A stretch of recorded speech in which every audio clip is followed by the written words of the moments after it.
الشمار كفوني أكم جرتني كبجمتوتا في جالتمتوتا شاينا لا يانتو سلا جبدلت أرجمتن نجان كوبا كجرت تسناقا كابو سنين جتون جالتا بكجرتني بكجمتني يونا إكتن إجا كا أنا بريتين كيس نجا كوتون كوا سنسا كنجا قبل نبتين كوا إسنين جتة هرّا غافي تناندرا غافتامي غرو حال في يرون سرت تاغنامي جتتو سوندي سنا في توكو قبتين كركيسن أكما تامبليني غبات رالتن غيا هرّا mana dabbasatan deem egaa ka kanarratti gaafii na gaafatame baay'eetu jira keessattuu galleet hojii mana dabbasaa yookaan immoo ogummaa mataa hojjechuu bananna jenneeti bittaan isaa meeshaalee meeqan bitamaa hojiin isaa wakkamii leenjiin isaa kutaa meeqaa jalqabee haga kutaa meeqaatiidha kan fudhachuu danda'an jettanii gaafii na gaafatantu jira gaafiin kun koomentii anis hin jira akkasuma keessanis immoo karaa imootiin na gaafatan haalli fi yeroon garuu nama hin daangeessa gaafii tokko tokko deebisuudhaaf maaliif waan qabatamaa haga jaan qabattutti deebisuun nama rakkisa kanaaf malee odoo oggaa baranaatu ta'e gaafii namaa hin dagadhu jechuudha egaa kaarraa mana dabbasaa deemee ta'u waan allaale tokkoo fi waan ajaa'ibsiifate tokko wajjiniin jedhee barumsa irratti hoo kutaa meeqaa meeqa ta'e hunduma isaa asuma keessatti argattu meeshaalee meetiraara isaatillee gatii isaa jechuudha walumaa galatti kanaafuyyuu obsaan dhaggeeffadhaa viidiyoo kana irraa waggaa butuu baatan barumsa guddaa argattanii keessattuyyuu maal gallee hojjennu qaala'insi jireenyaa akkan maaliin akkan hoogalle maal goonu bakka dhaannaa onnee guyyaa guyyaadha shamarran keenyatti wanti dabalaa jiru haala jireenyaa wal qabateen qaala'insa jireenyatti wal qabateedha jechuudha maalan ta'a akka abbaan manaa koo kana jedhee haati koo akkana jedhee obboleessi koo kana jedhee abbaan koo kana firri koo kana jedhee isheen durbaa yeroo tokko galtee hin deebi'u jettee kakattee galtee karaa biyya ormaatti deebitee deemte kanaafuyyuu maali kan jettanii wanta baay'ee yaaddooftanii jirtu isa keessatti immoo ani waa'ee akkaataa hojii xiqqaarraa jalqabee guddaa irratti viidiyoo sirriitti tolcheen hojjedha ammas ganaan hojjedha borus kana caalan irratti hojjedha jechuudha maaliif yeroo baay'ee nuti shamarran keenya maalinni hubboo cabaatti nama bishaan waraabee jechuudha inni ufnaa lammata biyya ormaatti hin deemnu jennaa yoo dhufne warri biyya keessa jiru nu simatu haala gaariidhaan ilaalchi kaleessa nu qabanii fi gaafa nu dhufne ji'a lama guunne yookaan immoo qarshiin akkaawuntii keenyarraa haphate ilaalcha gaarii nuuf hin qabanii kun hunduu kan dhufe maalinni kan jedhu hunda isaatu as keessatti viidiyoo kana kan gaggabaabsee tan dubbadhaa akkasumas dheeranne yoo dheeratillee marsaa lammataa dheetan dubbadhaa ganaaf fuuldurattillee namootas qabadhee isin dhufee kanarratti sirriitti xiyyeeffadhee too hojjedha jechuudha. Maaliif miidhamaa kan jiru anaadha isin jechuun anaadha namis nama miidhamee as gahe waan ta'eef miidhamni keessanis natti dhaga'ama jechuudha kanaafuyyuu gorsoota barumsa haala amma namni gizee achi dhufe maalirraa akka jiru hunda isaa tokko tokko waliin baran asumaan chaanaalaa kanarratti wanta baay'eedha kanarratti hojjedhu hundaayyuu dagadheeti miti kunuu ka gaafii keessanii kan qabadhee dhufe viidiyoo kan laayik sheer gochuu hin dagatina warroonni chaanaalaa ayyaantutti haarawaa taatan garatan sabiskiraayibii godhuun maatii keenya taa'achuun gamanuma affeerraa kootidha isiniin jedha warri immoo turtiin afaan gootan dhugaa dubbachuuf hedduu tokko galatooma warroonni gaafii keessan hin deebisnes hoggaa jiraate immoo obsaan na eeggadha gaafiin keessa yeroo isaa eeggatee hin deebi'a tariitii haalli natti mijatee odoo hin deebinuu hafe malee ani namaaf saa 24 turuu hin danda'u jechuudha baay'ee namaaf dafee tan deebisa isiniin jecha ka'amma akkuma wanni sittan deema waa'ee mataa hojjechuuti irratti jechuudha gaafiin ani gaafatame meeshaaleen isaa meeqan bitaman meeshaaleen ijoollee kan hoggaa baranaa gaafatanii har'a kanaan hin jiru meeshaalee elektirooniksii miti shunkurtiin torban har'aa kan bittee fi torbee har'aa gaafa deebitee soo bittu garaagarummaa qaba jechuudha kanarratti waa'ee qaala'insa jireenyaa hin sodaatinaa jedhee irraan immoo waan dubbadhu qaba waan ta'eef jechuudha viidiyoo waa'ee qaala'insa jireenyaa irratti hojjechaa ture kun immoo elektirooniksiidha elektirooniksiin maal inni qaraxa wal qabata alaa gala waan ta'eef gaafa meeshaalee kana madaba deemtanii too gaafattan har'a gaafattanii hoggaa miti ji'a lamaaniin booda deebi'ee dabala inni guddaan hojiin kun wuxxeetii qaba hojiin kun immoo ofii keessanii odoo hojjechuu baattan nama itti qaxartanii bu'aa qaba kan jedhu sirriitti irratti dubbadha meeshaalee yeroo san yeroon ati bittu murteessaadha yeroon ati dhaqxee meeshaa san xalabattu harka keetitti qarshii qabattee dhaqxee too xalabattu murteessaadha fakkeenyaaf gaafiin jedhamuun jira yeroo baay'ee waan akkanaa kana nu gaafadhu waan akkanaa kana nu gaafadhu ijoollee gaafa akkana jettan amma keessattuyyuu yeroo darbee ani waa'ee qorqoorroo mismaarillee irratti hojjedheen ture dhiyuma kana immoo waa'ee mismaarii waa'ee qorqoorroo irratti nu hojjedhu maatiin akkatti qaala'ee jedhanii jedhan anarra gaafadhee galee boru dabaluu danda'a. Kuni maatiidhaan illee walitti nama buusaa pilis akka malee illee naxxaabbaqina waan tokko hojjetachuu illee barbaadan inni guddaan maal inni isin milkaa'uudha.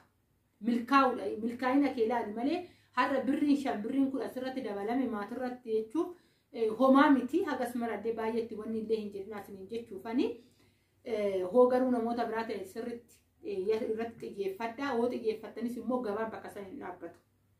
Olii gaddeema gabaan jechuudha. Kanarraatii fi boruun argattanii kanaafuyyuu maatiidhaan illee walitti baay'een bu'inaas hin jecha. Kana kanatti hoggaan deebi'ee manni dabbasaa guutumaan guututti kana isinitti immoo ofii keetii yoo hojjette haalli bootaatitti hojjettu murteessaa yoo ta'e eeyyee sirriitti jijjiiramta. Namoonni mana ofiitti hin qabanii hojjetan baay'een ni jiru. Inni sun maaliin ati kaawwiyyaa qofa dandeessee kaawwiyyaa qabdee teessaa miti. Amma yeroo baay'ee gabaa kan argachiisu shurrubbaadhaan. Shamarri baay'ee shurrubbaadhaatti. Amma yeroo kana keessa akkam barataa fi sagantaan addaa tokko yoggaa jiraate namni baay'ee dabbasaa tokko isa malee amma shurrubbaadhaata namni dhugaa quxurxuriidhaan wiigidhaan wiigitti dachee namni dabbasaa qabu namni dabbasaa hin qabnes maaliifan kan isiniin jedhu ogummaa harkaa isa shurrubbaa diizaayiniidhaan dhooftu ati ofii keetii beekuu dandeessa. Nama qaxaruu baay'ee rakkisaadha. Keessattuu yeroo gabaan jiru namni maal godha kanatti qaxartu yeroo gabaan jiru sirraa deema. Namni ofii keetii fiddu jechuudha. Kanaafuyyuu immoo kara kolleejjii nan dubbadhaa kolleejjii kutaa meeqarraa fudhatan kan jedhu inni guddaan ati meeshaa kana gaafachuun dura meeshaa kana bittee akkanuma manatti awwaala obaasuun dura yookaan immoo namatti kennitee jiraatan laashaa'uun dura ogummaa kee atuuf laala. Amma namni tokko ogjii harkaa akkanumatti yeroo takka laalee kan dafee hojjetutu jira. Namni tokko immoo laalatu oolee namni harka isaa qabee akkana godhi jedheeni kan hojjennetu jira. Kuni akkaataa aktiivii sammuu keenyatti akkaataa nuti dafneetu waan san fudhachuu dandeenyudha.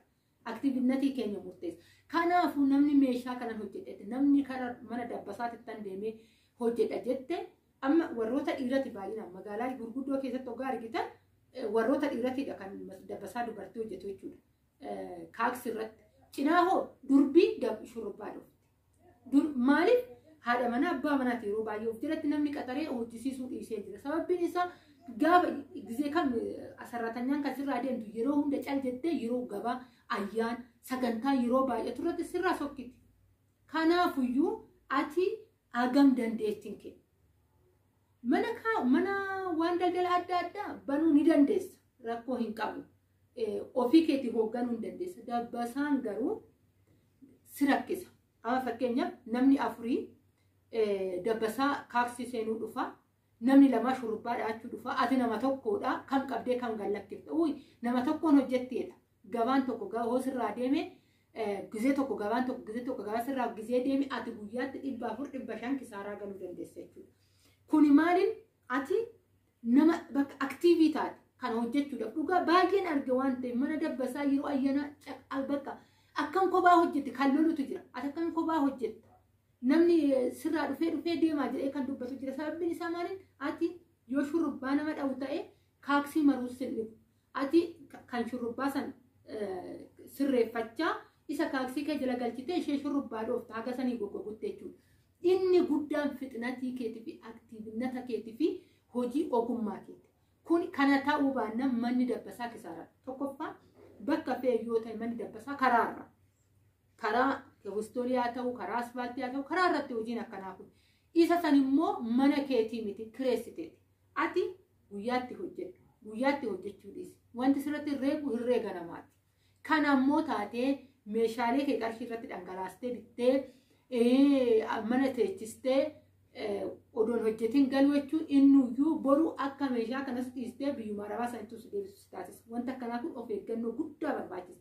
Hojii keessa manni dabbasaa of eeggannoo guddaa barbaachisa. Of eeggannoo guddaa waan jedhu maaliin haguma ati ogummaa qabdu gabaan kara kennu. Haguma ati ogummaan sirraa hanqatu gabaa sirraa deema. Meeshaalee shaqaxaatiin ogummaan barbaachisu. Yoo herreegan ala ta'e herreega yoo amma yeroo kana abbaan fee namni fee moobaayilaan hojjeta maashiniidhaan hojjeta inni rakkoon qabu daldalli bira garuu kuni baay'ee rakkisaadha. Kanarratti of eeggannoo godhaasin jechuudha. Meeshaa birrii guddaan bittanii ofii keessanii hojjechuu hoo hin dandeenye karaa kolleejjiitti hoggaa deemne immoo yeroo kana keessa kutaa 8 miti kutaa 10 iyyuu hin fudhatamu kolleejjiin akkuma beekamu kutaa 12dha. Kan kutaa 8 naan jettee na gaafatte obboleettiin tokko haga kutaa 8 baradhee ittiin leenji'uu nan danda'a jette. Egaa kan leenjii kanaan hin kennamu maaliif kutaa 12dha amma waan ta'eef kutaa 8 yeroo kana keessa hin jiru kutaan 10tu erga hafee turee jira. Kanaafuyyuu kana fakkaata warroonni akkanatti kutaa 8 irratti dhiiftan karaa mana dabbasaa kanaan dursaa ogeessa bira seenatii yookaan kolleejjii bira seenatii mari'adhaan odoo meeshaalee kanatti hin seenin hin jiru.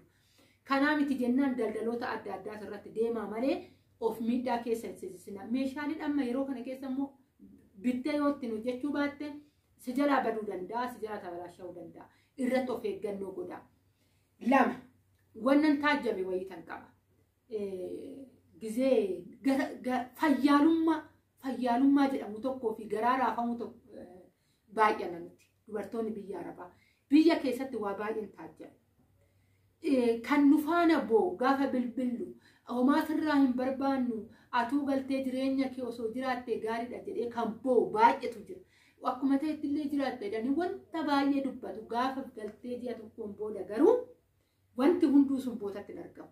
Kanarratti illee fayyaalummaa jedhaman tokko hin baay'isinaa ijoollee. Of ta'aa jiraadha. Of ta'aa hoon jedhu maaliin yeroo tokko osuma hin beekin akka nama jabaa ta'a. Akka of qabuu danda'a. Nama argita wajjiniin hin raafamina. Filuma argita wajjiniin gargaarsa amma gargaarsa keessattuu yeroo kana keessa kallattii afraniin gargaarsa hin barbaadda. Boru garuu si gargaarsaa miti gaafa kufte namni si gaafatu dhabamuu danda'a. Kanarratti mee of eeggannoo godha. Namoonni baay'een kaleessa gargaaraa turan, kaleessa namaa raafamaa turan, firaaf raafamaa turan, nama isaan dubbisuuf raafamaa turan, hara rakkina akkamii keessa akka jiran nan beeka. An nama tokkon ture nama akkasii ta'an keessa jechuudha. Garuu yeroo wayiitti nan dammaqa. Yoo nan nama ta'e namaa waa godhuu danda'a miti. Yoo nan jiraadhe nama jiraachisuu danda'a miti kan jedhu tokko keessa kiyya dhufe yeroo wayii. Anillee duraan akka sanan ture. Kanaafan kanarra dhaabbadhee tanan isinitti himaa jira. Warri itti fayyadamtan itti jiraattan jedhee tan yaada of qabuu danda'a. Nama ta'a. Gaafa nama taatan namaa waa ta'uu dandeessa. Gaafa ofii keessanii kottee lamaan dhaabbattan nama gaddaafuu dandeessa. Ati kottee tokko rarraaftee nama daggafa jettee hin deemne. Dursitee kufta waan ta'eef jechuudha. Nuti akkasii shamarran biyya Arabaa nama kottee tokkoon dhaabbatee jirudha.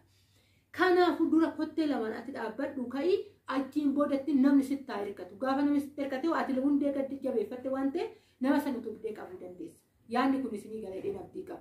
Dhaabbannaan maali jettanii warri dhugaa yaaddan jiraate egaa kan dhaabbannaa jechuun ati waa tokko uummachuu, harka keessaa waa qabaachuu, qarshii qabaachuu, qarshiin qofti faayidaan qabu waan tokko hojii tokko fakkeenyaaf mana inni dursaan bu'uura ilma namaa mana dhaabbatte mana erga dhaabbatteen booda immoo waan itti sochaatu qarshii itti sochaatu qabaadhu. Gaafa sanoo gad dhaabbatte jechuudha ati kottee lamaan gad dhaabbatte sun immoo nama biraa akka tajaajiltu si taasisa. Maaliin ni tajaajilta nama sana yookaan hojii ofii keetii bante san nama san keessa galchitee tajaajilu. Namni sun karaa kee waggaa dhufe maaliif fayyadama? Qarshii fayyadama. Hojii namaa uumte moo namaan uume namaa uumte. Ati garuu inni achi teessee qarshii namaa laattu suni nama saniin dadhabi jettaan malee nama san jabeessu. Namni ati qarshii achi teessee kennitu ittiin jijjiirame ittiin eeginu. Namni yeroo baay'ee qarshiitti dafqee fidee fi qarshiin callisii argate ukkuliitti hin jijjiiramu. Homaa isaatii miti qarshiin namni kennu homaa isaatti fakkaatu nama biyya keessatti baay'inaan akka waan lafaa fuudhamee wayiitti fakkaata. Ittiin hojjeteen jijjiiramu namoonni baay'een. Garuu gaafa ati waa tokko galtee uumtee suuqii guddaa tokko makkafaafaa tokko yookaan mana nyaataa guddaa tokko bante nama 4 nama 5 galchuu dandeessa achi keessa jechuudha. Yeroo kana keessa amma shamarran keenya keessattuu bakka hundatti barandaatti kan argitu kan buna danfisa shamarran keenyadha. Barandaa yoo ati ofii keetii bunatti danfisuu baattee shamara takkaa bootaa san kennite ati nama san iddoo baay'ee waan guddaa nama sanii goote nama sanitti xiqqaa fakkaachuu danda'a. Ati garuu waan guddaa goote boqonnaa argatte maaliif hojii nama sanii uumte. Fakkeenyaaf karaa biraatti amma barandaa 2000 waggaa kireessan ta'e ati obboleettii keetii ho'ite akka nama shiidhaa hojii uumetitti 1000 takka irraa fuute 1000 dhiiftee 1000 takka waggaa irraa fuute ati kan keessatti fayyadamta waan ta'eef nama tajaajilte hojii namaa uumte namas tajaajilte nama tokko jiraachiste jechuudha. Innaa kanaafuyyuu qarshiin ol fuutee ati namaa laattu faayidaa tokko hin qabu jechumaafan kana keessatti kan waa'ee mataa kaawwiyyaa kan tokkos yookaan immoo shurrubbaa dhawutu wal qabsiisee hojii kan jedhamu fan kana dubbate waa'ee hojiiti mata dureen kiyya kana hundaan immoo gaafa wal qabatu qarshii namaa kennuus as keessatti kanan fide sababaafan maaliif qarshii namaa kennitu hir'achaa deema abbaa sunis ittiin guddatoota ittiin guddatu namoonni baay'een jiru biyya keessa taa'anii immoo hojii namaa kan uuman jiru hojii namaa uuman hoggaan jiru bananii namaa hodhu jedhanii laatanii miti ni banu waan gurguddaa wayii ni banu achi keessatti namoota qaxaran namoonni sun hojii argatan amma keessattuu amma ijoolleen of gargaartee ijoolleen dhiirallee of gargaartee baratu baay'ee ni jira sa'aa boodaan barataadha jedhanii haala mijeessanii fi sa'aa booda yoo hojjetan sa'aa booda immoo deemanii barumsa yookiin kan baratanii jiran namni sun nama san tajaajile moo tajaajile kanaafuu nullee nama akkasii haa ta'u ati waan xiqqishuullee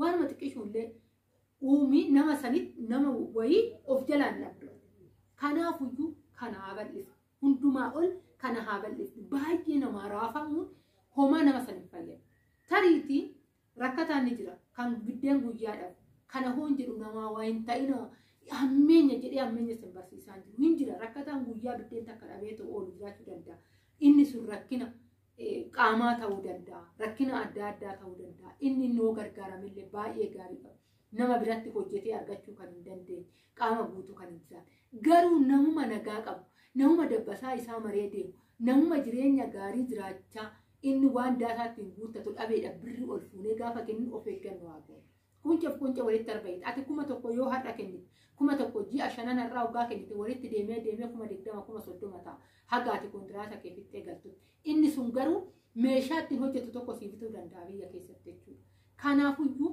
dhugaan isinii jedha haga har'aa barbaadu biyya keenya keessa shamarri biyya arabaa jiru miiliyoona hin ta'u isaan keessaa namni 10 barbaadu xankaarraan jiraate ta'e nu qaata jijjiiramnee nama ta'a gaafa galan wushiqqa jenna bakka akka kunoo goomman gannaa yoggaa murtee akkatti kimirii tiriisii guuta gaafa distiitti naqxe garuu distii keessatti mushuqqi jedhu san akka san nuti yeroo baay'ee injirra jenna yoo mana ormaa keessa jiru hinjirra jenna gaafa galle wushiq jennee akka goomman wanni bidda yookaan bishaan daffaatti naqanii taana jechuudha kana maaf ta'a odoo kun dura reedii taanii ofitti amannee yeroo baay'ee immoo marii namaan hin baay'isina namni tokko nama tokkoon mari'ate tari abbaa manaa kee yoo ta'e qaama keetidha wanna gootu hin qabdu inni sii wanna gootu hin qabdu teechiftee abbaa manaa keetiin yoo mari'ate abbaa manaa keetiin ala jechuudha namni bira furmaata naa kenna ittiin hin mari'ate ta'i ofii keetiin mari'adhu ofitti amanii nama nan ta'a kana hoon hojjete jedhii